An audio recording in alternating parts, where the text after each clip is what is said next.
ನಮಸ್ಕಾರ. ನೀವು ನೋಡ್ತಾ ಇದ್ದೀರಾ ಶ್ರೀ ಮಾರಿಕಾಂಬಾ ಡಿಜಿಟಲ್ ಟಿವಿ. ನಾನು ಶ್ವೇತಾ ಶೇಟ್. ರಾಜ್ಯ ಸರ್ಕಾರವು 2025-26ನೇ ಸಾಲಿನಿಂದ ಅನ್ವಯವಾಗುವಂತೆ ನರೇಗಾ ಯೋಜನೆಯಲ್ಲಿ ಬದಲಾವಣೆ ಮಾಡಿರುವುದರಿಂದ ಯೋಜನೆಯ ಪ್ರಗತಿ ಕಡಿಮೆಯಾಗಲಿದ್ದು ಇದರಿಂದ ಅರ್ಹ ರೈತರಿಗೆ ಅನ್ಯಾಯವಾಗಲಿದೆ.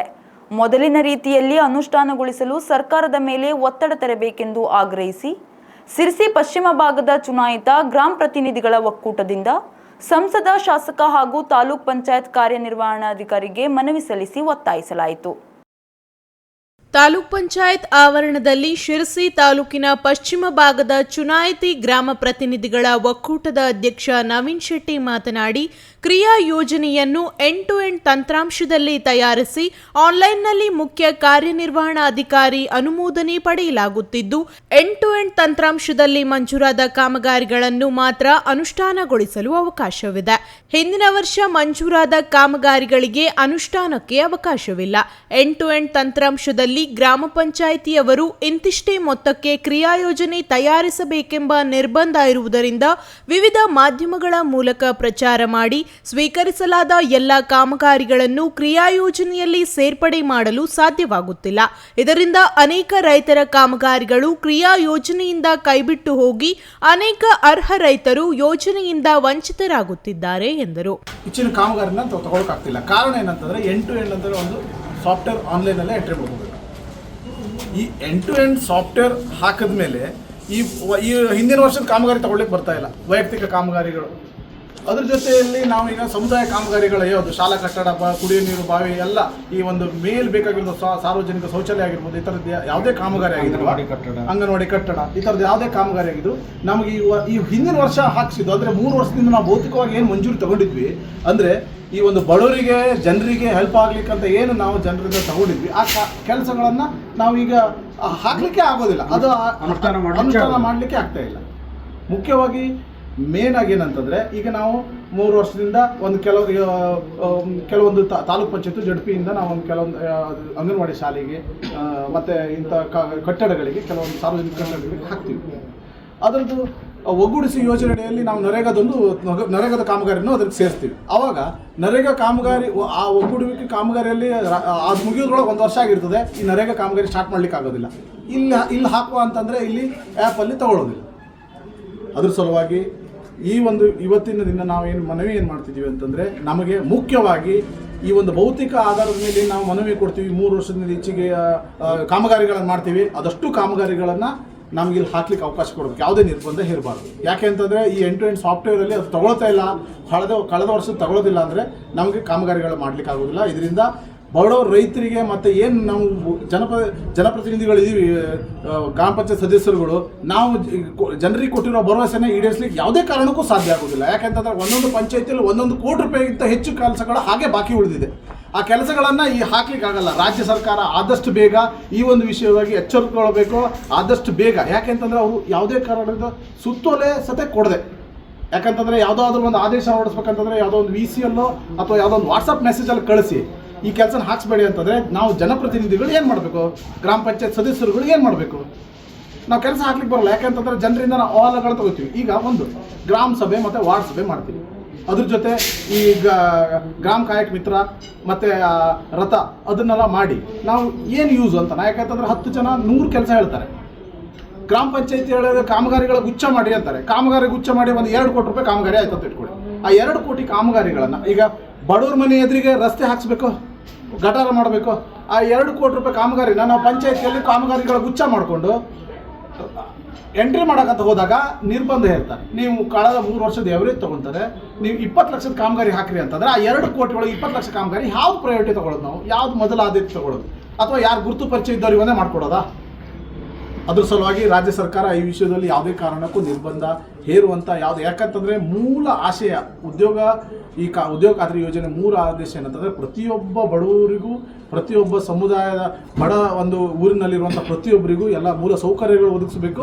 ಅದ್ರ ಜೊತೆಯಲ್ಲಿ ಅವ್ರಿಗೆ 100% ಜಾಬ್ ಅಂದರೆ ಉದ್ಯೋಗ ಖಾತ್ರಿ ಆಗಬೇಕು ಅನ್ನೋ ಕಾರಣಕ್ಕೋಸ್ಕರ ಈ ಒಂದು ಯೋಜನೆ ಮಾಡಿರೋದು. ಅದಲ್ಲದೆ ನರೇಗಾ ಯೋಜನೆಯಡಿ ಸಮುದಾಯದ ಕಾಮಗಾರಿಗಳಾದ ಸಾರ್ವಜನಿಕ ಕುಡಿಯುವ ನೀರಿನ ಬಾವಿ ನಿರ್ಮಾಣ, ಅಂಗನವಾಡಿ ಕೇಂದ್ರಗಳ ನಿರ್ಮಾಣ, ಗ್ರಾಮ ಪಂಚಾಯತ್ ಕಟ್ಟಡ ನಿರ್ಮಾಣ, ಸಂಜೀವಿನಿ ಶೆಡ್, ಸಮುದಾಯ ಶೌಚಾಲಯ, ಚೆಕ್ ಡ್ಯಾಂ, ಕಿಂಡಿ ಅಣೆಕಟ್ಟು, ಪ್ರವಾಹ ನಿಯಂತ್ರಣ ತಡೆಗೋಡೆಗಳ ನಿರ್ಮಾಣ, ಶಾಲಾ ಆಟದ ಮೈದಾನ ಅಭಿವೃದ್ಧಿ, ಶಾಲಾ ಕಾಂಪೌಂಡ್, ಶೌಚಾಲಯ ಸೇರಿದಂತೆ ಇದುವರೆಗೂ ಕೋಟ್ಯಾಂತರ ದೀರ್ಘಕಾಲಿಕ ಬಾಳಿಕೆ ಬರುವ ಆಸ್ತಿಗಳನ್ನು ಸೃಜನೆ ಮಾಡಲಾಗಿದೆ.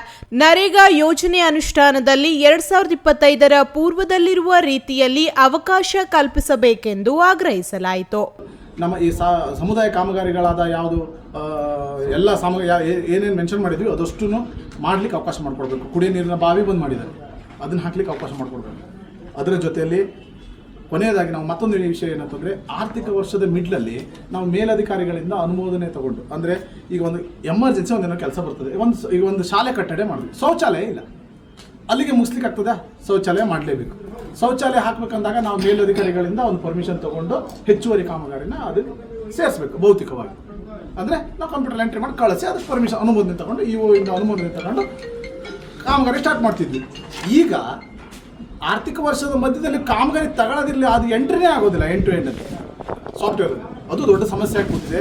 ದಯವಿಟ್ಟು ಈ ನಮ್ಮ ರಾಜ್ಯ ಸರ್ಕಾರ ಏನು ಈ ಒಂದು ಆಯೋಜನೆಯನ್ನು ರೂಪಿಸ್ತಾ ಇದೆ ಅದು ನಮ್ಗೆ ಅರ್ಥ ಆಗ್ತಾ ಇಲ್ಲ. ನಮ್ಮ ಜನಪ್ರತಿನಿಧಿಗಳಿಗೆ ಇದು ದೊಡ್ಡ ಸಂಕಷ್ಟಕ್ಕೆ ತಂದು ನಿಲ್ಲಿಸಿದೆ. ದಯವಿಟ್ಟು ಅರ್ಥ ಮಾಡಿಕೊಂಡು ಈ ವಿಷಯವಾಗಿ ನಮ್ಮ ಮನವಿಯನ್ನು ಪುರಸ್ಕರಿಸಿ ಯಾವುದೇ ಕಾರಣಕ್ಕೂ ಈ ಒಂದು ಮನವಿಯನ್ನು ನೆಗ್ಲೆಕ್ಟ್ ಮಾಡದೆ ನಮ್ಮ ಈ ಒಂದು ಜನಪರವಾಗಿ ಇದೆ ಈ ಒಂದು ನಮ್ಮ ಜನಪ್ರತಿನಿಧಿಗಳ ಒಂದು ಒಕ್ಕೂಟದಿಂದ ಕೇಳ್ಕೊಳ್ತಿದ್ದೀವಿ. ಆದಷ್ಟು ಬೇಗ ನಮ್ಮ ಎಲ್ಲ 3 ವರ್ಷದ ಕಾಮಗಾರಿಗಳು ಹಳೆಯ ಕಾಮಗಾರಿಗಳನ್ನು ಅನುಮೋದನೆ ಮಾಡಲಿಕ್ಕೆ ಅವಕಾಶ ಮಾಡಿಕೊಡ್ಬೇಕು. ಅದಕ್ಕೆ ಯಾವುದೇ ನಿರ್ಬಂಧ ಹೇರಬಾರ್ದು. ಇದಕ್ಕೂ ಮೊದಲು ಮನವಿ ಸ್ವೀಕರಿಸಿದ ಸಂಸದ ವಿಶ್ವೇಶ್ವರ ಹೆಗಡೆ ಕಾಗೇರಿ ಮಾತನಾಡಿ, ಉದ್ಯೋಗ ಖಾತ್ರಿ ಯೋಜನೆಯು ಕೇಂದ್ರ ಸರ್ಕಾರದ ಮುಖ್ಯಾಂಶಿತ ಯೋಜನೆಯಾಗಿದ್ದು, ಕೇಂದ್ರ ಸರ್ಕಾರದ ನೆರವಿನಿಂದ ಗ್ರಾಮ ಪಂಚಾಯತ್ಗಳು ವಿವಿಧ ಅಭಿವೃದ್ಧಿ ಕಾರ್ಯಕ್ರಮಗಳನ್ನು ಕೈಗೆತ್ತಿಕೊಳ್ಳಲು ಸಾಧ್ಯವಾಗಿದೆ. ಅನೇಕ ತೊಂದರೆಗಳು ರಾಜ್ಯ ಸರ್ಕಾರದಿಂದ ಆಗಿದೆ ಎಂಬುದನ್ನು ಸದಸ್ಯರು ಗಮನಕ್ಕೆ ತಂದಿದ್ದಾರೆ. ರಾಜ್ಯ ಸರ್ಕಾರದ ಸಚಿವರಲ್ಲಿ ಸಂಬಂಧಪಟ್ಟ ಉನ್ನತ ಅಧಿಕಾರಿಗಳನ್ನು ಸಂಪರ್ಕಿಸಿ ಸಮಸ್ಯೆಯನ್ನು ಬಗೆಹರಿಸಲು ಪ್ರಾಮಾಣಿಕ ಪ್ರಯತ್ನ ಮಾಡುತ್ತೇನೆ.